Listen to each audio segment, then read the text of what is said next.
డిఎస్పీగా మరో భారత క్రికెటర్. డిఎస్పీగా భారత మహిళా క్రికెట్ జట్టు ఆల్రౌండర్ దీప్తి శర్మ.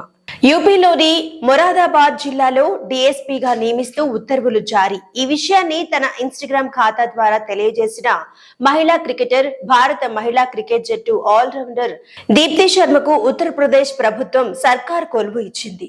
ఆమెను DSP, deputy superintendent of police గా నియమించింది. ఒక క్రికెటర్ గా దేశానికి ఆమె చేసిన సేవకు గుర్తింపుగా జనవరి 27న యూపీలోని మొరాదాబాద్ జిల్లాలో డిఎస్పీగా నియమిస్తూ ఉత్తర్వులు జారీ చేసింది.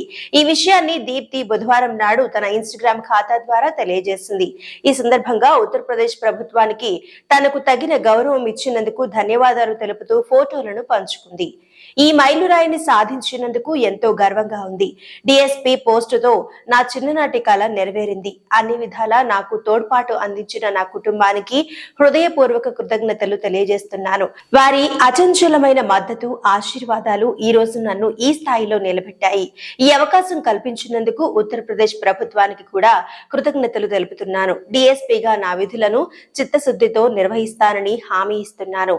నాకు మద్దతుగా నిలిచిన అందరికీ ధన్యవాదాలు అని దీప్తి శర్మ తన ఇన్స్టా పోస్ట్ లో రాసుకొచ్చింది. కాగా 2024లో టీ20 ప్రపంచ కప్ విజయం తర్వాత తెలంగాణ ప్రభుత్వం హైదరాబాదీ బౌలర్ మహమ్మద్ సిరాజ్ ను డిఎస్పీగా నియమించిన విషయం తెలిసిందే.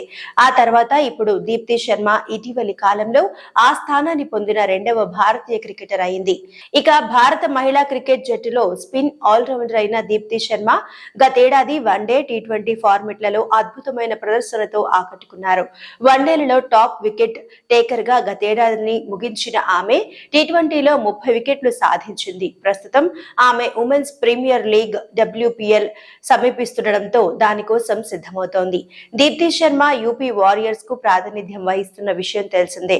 ఆ జట్టుకు కెప్టెన్ గా ఉన్న ఆమె ఈ సీజన్ లో తప్పకుండా టైటిల్ గెలవాలని చూస్తోంది. కాగా WPL గత సీజన్ లో బెంగళూరు రాయల్ ఛాలెంజర్స్ RCB విజేతగా నిలిచిన విషయం తెలిసిందే. అంతకుముందు మొదటి సీజన్ లో ముంబై ఇండియన్స్ టైటిల్ ను ఎగరేసుకుపోయింది.